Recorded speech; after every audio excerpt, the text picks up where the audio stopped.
Hello, everyone, and welcome back to Have Faith, Let It Begin. We're back on the road here, and we're at home. I'm your host, Angel Santana. Today's episode is honestly going to be.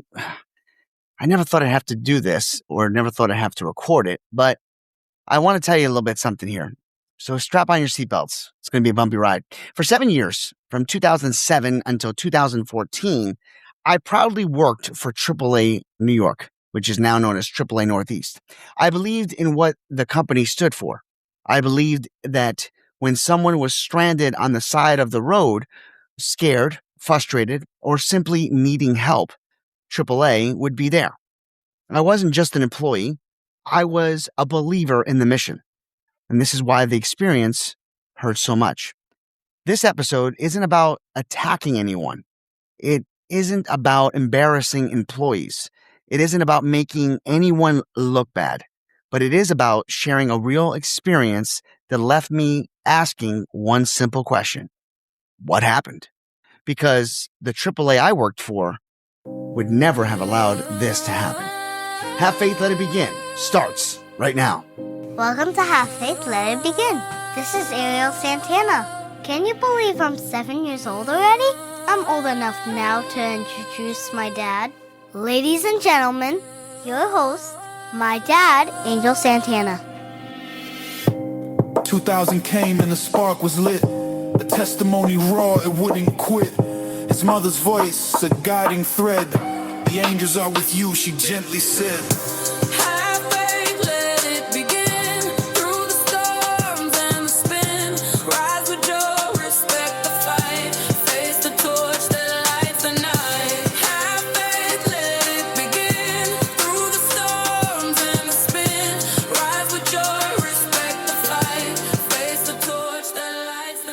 Well, I call this the breakdown that begins. It's part one.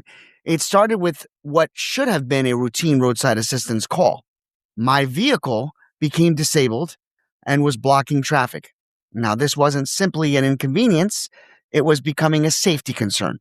I called AAA expecting the process that I spent years helping members through. Instead, very first thing that happened was I was addressed by the wrong member's name. I corrected the representative, switchboard operator, what you want to call agent. They apologized, and they continued using the wrong name. Then came the phone call. I gave it very carefully, digit by digit, yet someone that was taking the information was, I assumed entering it correctly, but they ended up transposing it inaccurately. Again, mistakes happen. Nobody's perfect. One wrong digit, one wrong name, those things can happen. But then the conversation ended.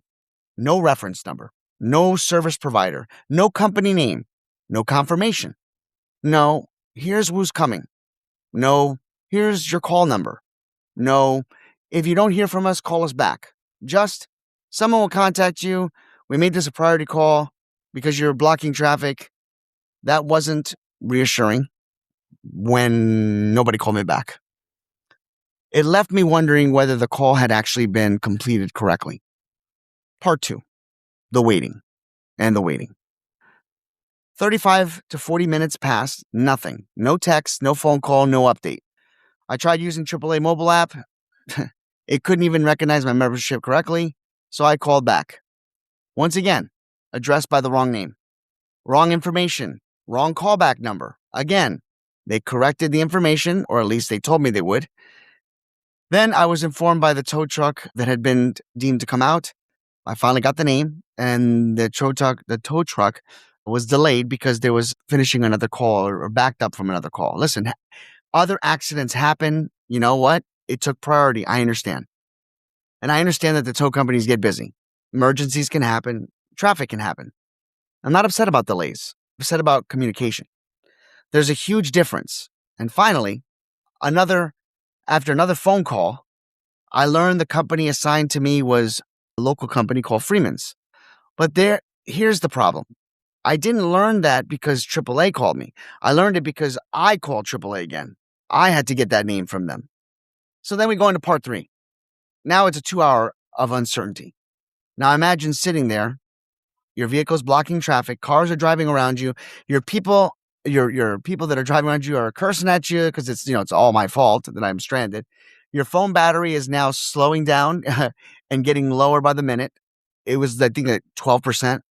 Every minute you're wondering, did they forget me? Is someone actually going to come? Do they have the right number since they've kept messing that up?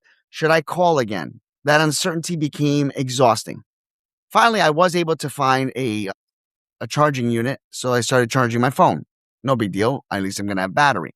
But the problem is people don't pay for AAA simply because of a tow truck, for a tow truck to just come in and they don't pay for AAA simply because tow truck exists. There we go. I want to say it that way. They pay for peace of mind. The truck may take time. I'm aware of that. But communication should never disappear. And after more than 2 hours, I still didn't have the correct communication. I didn't have any information. I didn't receive the proactive phone call that I was originally promised. Everything I learned because I kept calling. That shouldn't happen. Then there's a part 4, the AAA I remember. This is where my perspective is different. When I worked in AAA dispatch operations from 2007 to 2014, I remember the training. I remember my trainer, Kim. I remember the expectations. Roadside assistance wasn't just dispatching trucks. It was taking care of people, members. We verified names. We verified phone numbers. We repeated callback information. We gave reference numbers. We told members exactly which company had accepted the call. If there was a delay, we called. If there was another delay, we called again. Because when someone is stranded, silence creates anxiety. And when the delay becomes more than what we expect, we look for another station to back that other station up. Communication creates confidence. Now, I want to make something very clear. I don't blame the representatives I spoke with. In fact, I feel for them. Customer service representatives today are often with different software, different policies, larger service territories, staffing shortages, and performance expectations they don't control. This episode is not about pointing fingers at people answering the phones. It's about asking whether the system or systems are allowing them to provide the level of service members deserve. So we go into part 5, when technology gets in the way. Technology is supposed to make things easier, not harder. When I called AAA, I found myself navigating automated menus, trying to convince AI systems who I was, waiting, repeating information, trying to reach a live person, trying to explain where I was, trying to confirm whether anyone was even coming. Technology should remove stress, not create more of it. Sometimes the fastest computer in the world still can't replace a well-trained employee who simply says, Angel, I've got your information. You're safe. Here's your reference number. Freeman's has accepted your call. They're delayed approximately 25 minutes, 35 minutes. But if anything changes, I personally will make sure someone contacts you. That conversation takes less than 30 seconds, but it changes everything. So how am I going to close today's episode? I still respect AAA. I still respect many of the people I worked with. Some of my closest friends came from that chapter of my life. That's exactly why this episode was difficult to record. Because loyalty works on both ways.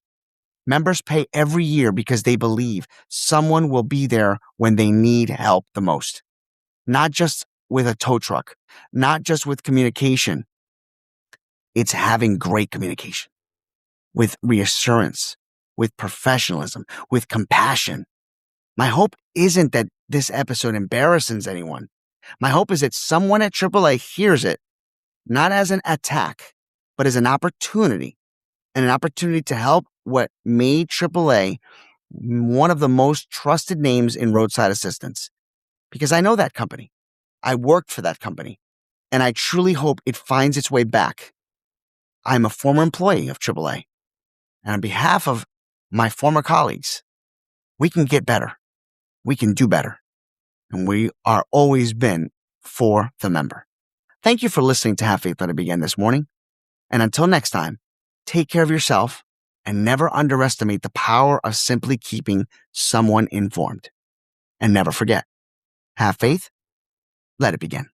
Have faith, let it begin. please come back. God be with you. We are all brothers and sisters in Christ. Have faith, let it begin. Take one day at a time. Day at a time. See you tomorrow. See you tomorrow. This